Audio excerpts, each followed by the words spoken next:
take a look at epigenetics, a new term for many people.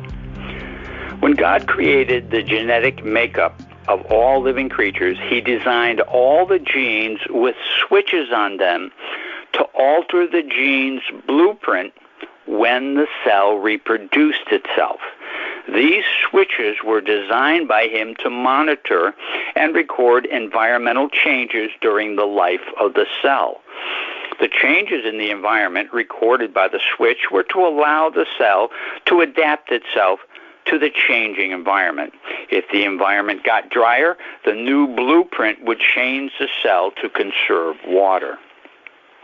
Genes are the coded record of how to make all the parts of a cell. Cells perform functions for whatever they belong to. Liver cells filter out unwanted things, while eye cells receive light and send out visible recordings to the brain.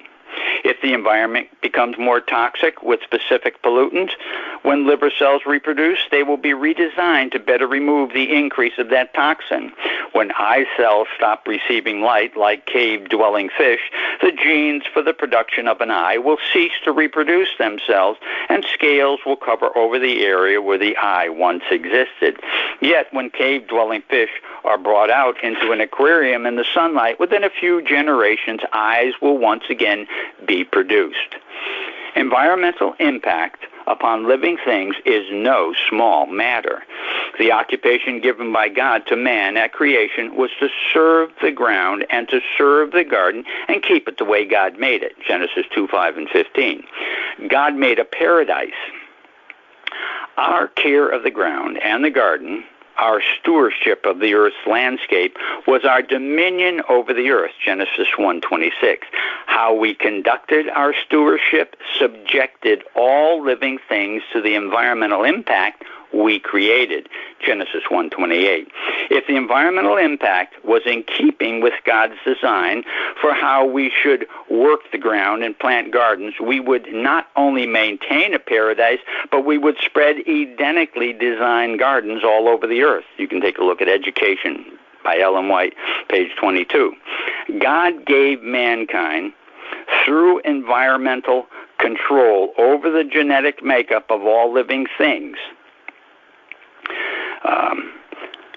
the power to alter creation. Just as the pair of dogs and the pair of cats that Noah released from the ark developed into the many canine species that we have today because of the environmental changes they underwent as they spread over a new landscape of Arctic, temperate, and tropical conditions, so too, as we alter the environment, plants and animals change from our environmental impact. Look at all the dog varieties and cat varieties that we have today by selective breeding.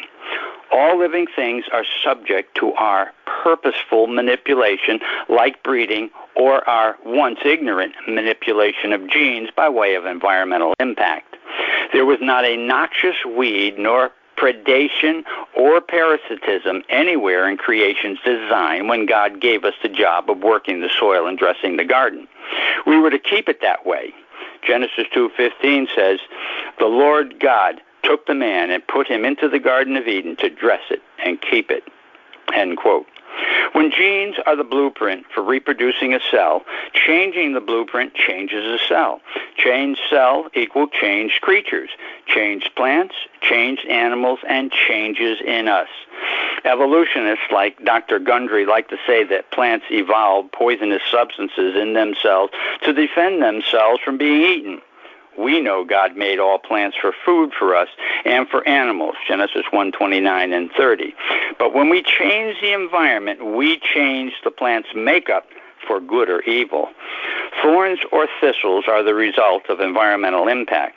When their God-given design is to keep people and grazers off of the damaged land until they can finish its repair work. When I clear multiflora rows off of the land, I come away bloody. But I also find individual plants that are thornless. These I leave. They will only produce thornless offspring if I keep the ground like what I found under the thornless plants, and they will have no need of protection if I do not let them be overgrazed, as well as keep the ground healthy so they can easily replace the leaves grazers have eaten. We are stewards of this earth's plants and moving creatures.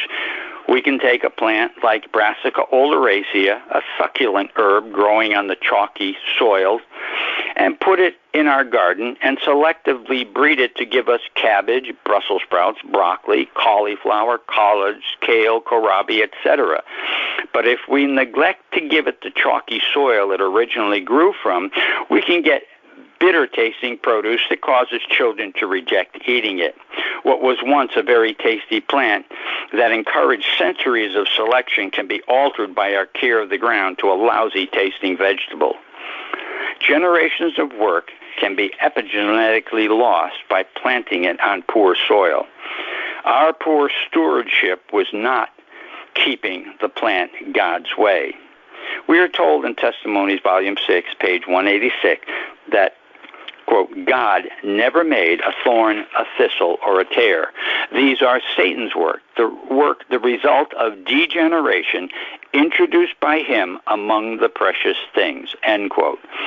Since Satan cannot create anything, nor has any power to change God's creation, and only mankind was given the power to dominate and subdue the earth, Genesis 1:28, Satan was limited to making changes that degenerated the earth through tempting man to not keep the garden paradise God's way. Not working the soil God's way, not planting the garden God's way, changes the environment. Changed environment equals changed genetic makeup. The reason God guided Ellen White to use the word degenerate to describe the evil changes to creation is because these changes would come through the genes being degenerated. From generation to generation, paradise changed for the worse. Every gram of soil moved, every sowing and reaping carried out, other than God's way, altered paradise to the environment we have today. Look at the conditions of farmland worldwide. Chemical agriculture has sterilized the soil, pesticides have poisoned it, and erosion has washed it away. Look at Lebanon, where King David sent 30,000 hewers and 40,000 haulers to cut cedars of Lebanon. In 1949, only a few protected spots remained of those trees. The largest had 300 trees. Throughout the Mediterranean region, nations have built hundreds of cities that no longer exist. Just the stone remains. Cities that fed themselves from the rich soil surrounding the city. Today, the ground is barren and can only support a few sheep. Environmental changes all over the earth have degenerated not only the environment, but the genetic makeup of all God's creatures. Plants that can grow in poorer and poorer soil now exist. Plants with noxious chemicals in them fill the earth to prevent grazers from eating them while these plants grow and repair the damage to their environment. Animals that live peacefully with one another now compete for food. They compete for shelter from the harsh environment and fight to determine who's the healthiest to mate. God designed the earth to degenerate when Adam and Eve did things their way and not his way. The degeneration was to awaken them to realize they must do things his way. Regenerative agriculture is taught by John Kempf at Advancing Ecological Agriculture, AEA, is teaching farmers how to repair their landscapes to increase production. They do not increase fertilizers, nor try new pesticides, nor genetically modified plants to increase yield. They follow God's design for earth care. What was degenerated can be regenerated through following God's way to keep the environment. When God's way to keep the earth is practiced, not only is food healthier and yields increase, but because of the epigenetic influence upon the crop's genetics, potential yield increases. In God's paradise, there was never want, nor could there ever be anything in need. We have dwarfed creation's potential yield by our environmental impact upon both plants and animals and ourselves. Plants recorded nutrient deficiencies from the soil. They adjust themselves to starvation's dictates. Animals recognize the same conditions in plants and adjust themselves accordingly. God's epigenetic design helps sustain life on Earth while we trash the planet. God is very patient with our folly and gives us time to correct our wrong course of actions. Epigenetics, the discovery of switches on genes, switches that monitor the environment, and with that information adjust the new cells accordingly, is the reason we have so many varieties today. Many varieties of dogs, many varieties of lab animals like mice and rats, and many varieties of plants have inherited sicknesses. When their environment is changed, their offspring can lose the susceptibility to the sickness they have. When diet is improved, the purity of the water and the air improve, when toxicity is removed from their environment, when the exercise or the wind currents needed are supplied, and the sun rays shine upon them, and resting night conditions are supplied, we are being obedient to God's directives He gave us as stewards of the earth. When we follow God's directives and improve the environment for German Shepherds with bad hips in their breeding line, that condition will change back to healthy hips. Other characteristics may change also. When lab mice developed for obesity and cancer are given an improved environment, as just listed above, their cancer and obesity will diminish and go out of that breeding line. When plants' varieties' susceptibility to certain diseases are given an improved environment, they lose the susceptibility to those diseases. As long as the improved environmental conditions last, the susceptibility will be non-existent.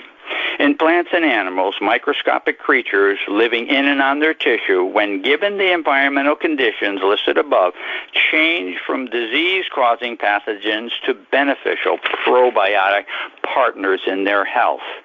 It is environment that causes disease. The organism living in diseased tissue is not the culprit. It is the epigenetically changed microbe that was once a beneficial probiotic organism, changed into a pathogenic germ, degenerated by the environment we provided. Epigenetic knowledge is not just mankind's opportunity to genetically modify creation. It is our opportunity to understand the great power that was given us by God as stewards of Earth's environment.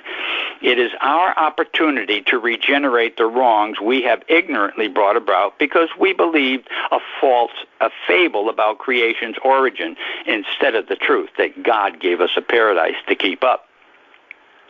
For those who have known God gave us a paradise and have been participating in trashing it, shame on us.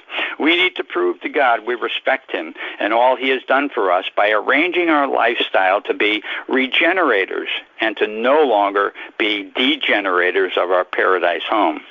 The famous 8 laws of health that Seventh-day Adventists have used for over a century to increase their longevity, they're the only blue zone in the United States, are good for animals and plants. Nutrition, exercise, water, sunshine, temperance, air, rest and trusting in God's way to keep the Earth's environment affects all living things genetically.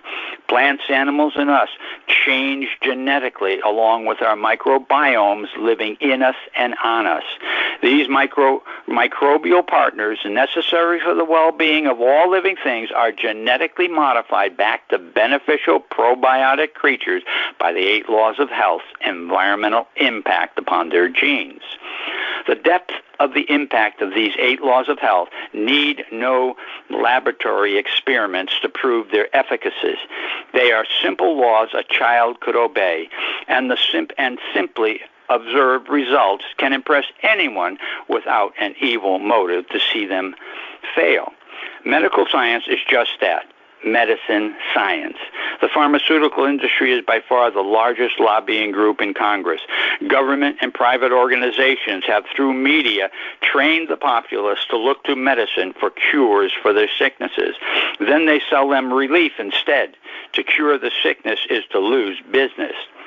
God's way, changing pathogens back to beneficial probiotic microbe partners, working to assist plants, animals, and us to regenerate the lost paradise we were given to keep up, is the 8 laws of health. These laws impact the environment for good, not evil. A good environment epigenetically switches on beneficial behavior in all living things. Paradise lost becomes paradise found. When we can grasp this concept that environment causes diseases and not germs, germs are only genetically modified probiotics, we will be on our way to freedom from sickness and disease. Exodus 15:26 will be fulfilled. Our landscapes under our care and the creatures living in them will be bright lights in the darkness of a degenerate world.